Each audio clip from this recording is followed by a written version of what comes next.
Hey, what is up, and welcome to Fight with Work, and get ready for another epic build. Okay, so what I'm making today is a mini bearded axe, but there's something a bit different about it compared to all the others, besides the size. The thing that makes a difference is the fact that on the inside it's going to have a chain, and that chain is going to be able to be pulled out, and it will basically turn the axe from being the regular axe, of which will just be like, well, a normal axe, and it will turn it into basically being the equivalent of a chained mace. So you'll be able to swing it around and go crazy with it. Okay, so if you don't quite get what I'm talking about, here's a better way of putting it. Basically, we're making a transforming axe. Okay, so I'm super excited and pumped to make this, and I hope you are as well. So wait until the end, and we'll also be testing it out, so that will be absolutely epic. But without dragging on too much, let's get into the building.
Okay, so the weapon's done, and it came out looking pretty cool, and I'm really excited.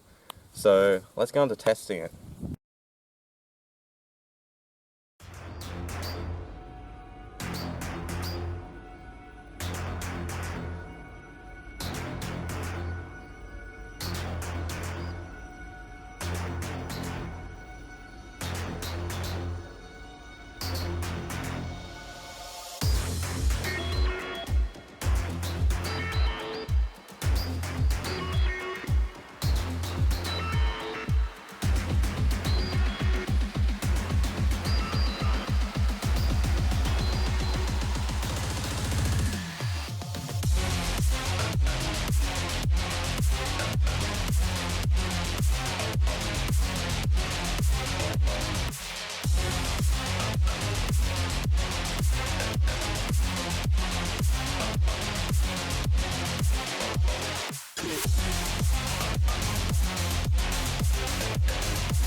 Okay, so we finished the testing, and honestly, this axe kind of kills.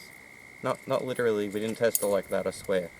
But, honestly, I reckon it came out really well, and I'm going to give my opinion on both the different types.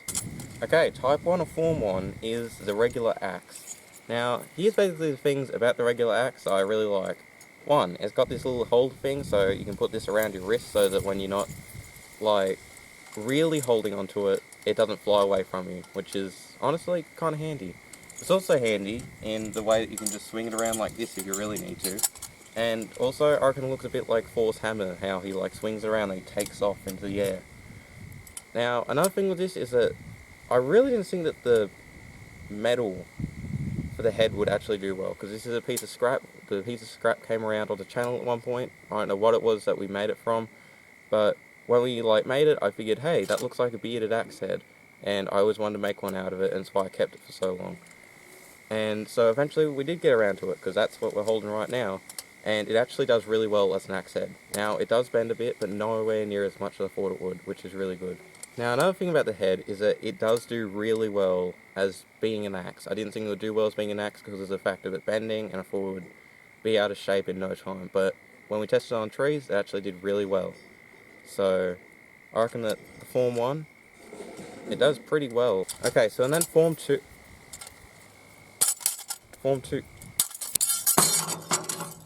Ah, that's better. Anyways, so in Form 2, there was a few problems. So for one, we have a very light chain. This is not a chain that's meant to be used for anything like this, but I used it anyways. So basically, due to it being a light chain, a lot of the links had to be like taken off every time. So on the end bit here, it would always like come apart and spread, and then it would just leave the head flying off, which happened a lot of times. So basically, this is what a lot of the chain links look like now that I had to take off, and they're meant to be looking like that. So yeah, they didn't hold up the greatest for that. But I do think that's the easiest fix possible, because literally all you'd have to do is go out, buy a chain that's a bit thicker, and just put it on there, and away you go. So I would like to fix this up in a later video. Now really, that was the only problem that I had with the second form of it, which was like, it's pretty minor. It's something that can be fixed really easy, and I already knew that this chain wouldn't hold up the greatest because it is really thin. But honestly, I think that both forms did really well, and for something that was not planned out very much at all, like this was originally just going to be a bearded axe, and like I was about to record and I was like, hey, why don't we put like a chain inside of it and make it into like a mace thing? I reckon it came out really well for what it is and how it was like thought up of. Alright, it's the end of the video, but before you click off, please consider subscribing and ringing the bell notification if you haven't already. Also, please like the video and leave a comment of what you'd like to see next time, because I'll read them and I'll do it in the next video. But speaking of videos, please click the one that appears right here, because I'm sure it'll be a banger. And until next time, never stop fighting and never stop working. See ya.